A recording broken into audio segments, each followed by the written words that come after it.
Hello, मैं हूँ आरती teacher. आज मैं आपको मराठी व्याकरण समझाने वाली हूँ। उसमें से शब्दांच्या जाति के जो 8 प्रकार हैं, वो हम देखेंगे। उसमें विकारी शब्द और अविकारी शब्द ऐसे 8 प्रकार होते हैं। विकारी शब्द के 4 प्रकार हैं, नाम, सर्वनाम, विशेषण और क्रियापद। ये मैंने इसके पहले के जो वीडियो है, उसमें एक-एक प्रकार मैंने अच्छे से एक्सप्लेन किया है और उसके उदाहरण भी दिए हुए हैं। इसके बाद जो अविकारी शब्द है, जिसे हम अव्यय भी कहते हैं, उसके भी 4 प्रकार हैं। पहला है क्रिया विशेषण अव्यय, शब्दयोगी अव्यय, उभयान्वयी अव्यय और लास्ट में है केवल प्रयोगी अव्यय।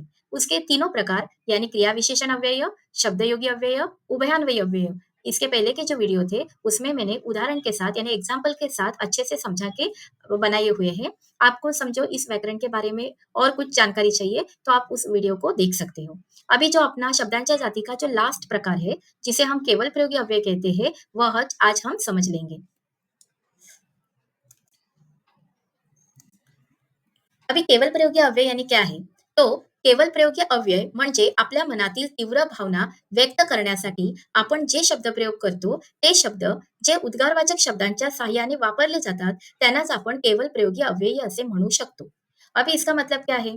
केवल प्रयोगी अव्यय यानी क्या? तो अपने मन में से जो तीव्र भावना है, यानी अधिक जो हम भावना जो है वो प्रकट करते हैं, उस शब्द को हम क्या कहते हैं? केवल प्रयोगी अव्यय।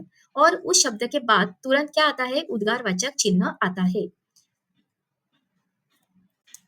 केवळ प्रयोगी अव्यय हे नेहमी वाक्याच्या सुरुवातीलाच येतात आणि सर्वात महत्वाचे म्हणजे केवल प्रयोगी अव्ययानंतर उद्गारवाचक चिन्ह येतात। अब इसमें क्या बताया है? तो केवल प्रयोगी अव्यय ये सबसे पहले वाक्य में आते हैं और उसके बाद तुरंत कौन सा चिन्ह आता है? उद्गारवाचक यानी एक्सक्लेमेटरी साइन आता है। ज्यावेळी आपण आपल्या भावना व्यक्त करतो, अतिशय घाबरल्यामुळे "अरे बापरे!" किंवा अतिशय आनंदामुळे "अरे वाह!" आश्चर्यानंतर "अरे!" "अबब!" "आहाहा!" असे सर्व शब्द केवल प्रयोगी अव्यय म्हणून वापरले जातात। यानी जब हमें अपनी जो फीलिंग्स या भावनाएं प्रकट करनी होती है और उस समय जब हम बहुत डर जाते हैं, अत्यंत डरने के कारण हमारे मुंह से कौन सा वर्ड निकलता है? बाप रे!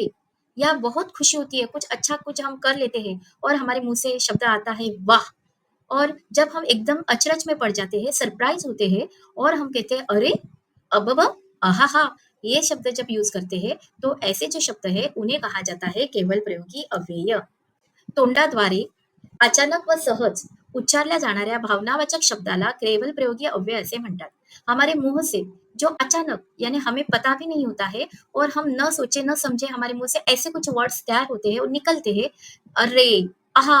अग! अरे रे! अरे! वाह! ऐसे जो इमोशनल इमोशन जो दिखाते हैं, ऐसे जो शब्द है उसे हम कहते हैं केवल प्रयोगी अव्यय। अभी इसमें से केवल प्रयोगी अव्यय देखेंगे। केवल प्रयोगी शब्द कोणत्या परिस्थितीमध्ये आपण वापरतो? हर्षदर्शक शब्द, हर्ष यानी खुशी दिखाने वाले शब्द, जैसे आहा, अहाहा, वाह! दुःखदर्शक शब्द, अरे रे, आह, अगाई. भीतीदर्शक शब्द, अरे बाप रे, ओहो. आश्चर्यदर्शक शब्द, अरे च्या, अबब. प्रशंसादर्शक, भीतिदर्शक यानी डर दिखाने वाला, दुःखदर्शक यानी दुःख दिखाने वाले शब्द, आश्चर्य यानी सरप्राइज दिखाने वाले, प्रशंसा यानी किसी की तारीफ हम कर रहे हैं, तो उसे कहते हैं प्रशंसादर्शक, जैसे शाबाश, वाह वाह। संमतिदर्शक, हाँ, जी. विरोधदर्शक, छे, छट, छे छे. संबोधनदर्शक, अग, अरे, ए. तिरस्कार दर्शक यानी हेट की भावना, शी, छी. संबोधन यानी किसी को आप बुलाते हो और उसको जो संबोधन करते हो तो। और विरोध दर्शक यानी अपनी नापसंदी या अपना विरोध दिखाने के लिए जो शब्द यूज करते हैं उसे विरोध दर्शक कहते हैं। सम्मति दर्शक यानी अपनी परमिशन जब जाहिर करते हो तो ऐसे शब्द। अभी ये सारे शब्द कहाँ है? वाक्य के आगे है और उसके बाद जो साइन आया है वो एक्सक्लेमेटरी साइन आहे। खालील वाक्यातील अधोरेखित शब्द वाचून त्यातील अव्यय ओळखा। अभी इसमें से मैंने आपको 4 क्वेश्चन दिए हैं, तो आपको इसमें अधोरेखित यानी अंडरलाइन किए हुए शब्द का अव्यय कौन-सा है ये पहचानना है। अभी पहला वाक्य है, "अरे रे! तो पडला।" इसको अंडरलाइन किया है, तो आपको पहचानना है कि पहला क्या हमने बोला था, केवल प्रयोगी अव्यय की परिभाषा जो थी या उसकी डेफिनेशन जो थी कि ऐसे जो कोई वर्ड्स कि जो हमारे मुँह से एकदम डर से, आश्चर्य से या कोई अच्छे मन में कुछ अच्छी भावना आती है, खुशी होती है, तो हमारे मुँह से ऐसे कोई वर्ड निकलते हैं और उसके बाद कौन-सा साइन दिखाई देता है? एक्सक्लेमेटरी यानी उद्गारवाचक वाक्य चिन्ह दिखाई देता है, तो वह शब्द क्या होता है? केवल प्रयोगी अव्यय। अभी अंडरलाइन किया हुआ वर्ड है अरे रे! तो केवल प्रयोगी अव्यय क्या हो गया? अरे रे! अभी ये तो मैंने आपको बता दिया। और दूसरी एक बात होती है केवल प्रयोगी पहचानने की कि वाक्य के सबसे आगे ये अव्यय होता है। अभी दूसरा वाक्य देखो, आहाहा! किती मनमोहक दृश्य है। अभी इसमें दोनों वाक्य के शुरुआत में और आखिर में दोनों में क्या दिया है? उद्गारवाचक चिन्ह है। परंतु केवल प्रयोगी शब्द कहाँ है या केवल प्रयोगी अव्यय कहाँ है? कहाँ रहता है? आगे रहता है। तो आप पहचानो की केवल प्रयोगी अव्यय इसमें से कौन-सा है. अभी तिसरा आहे, "वाह! वाह! खूप छान काम केलंस." अबब! किती उंच इमारत ही.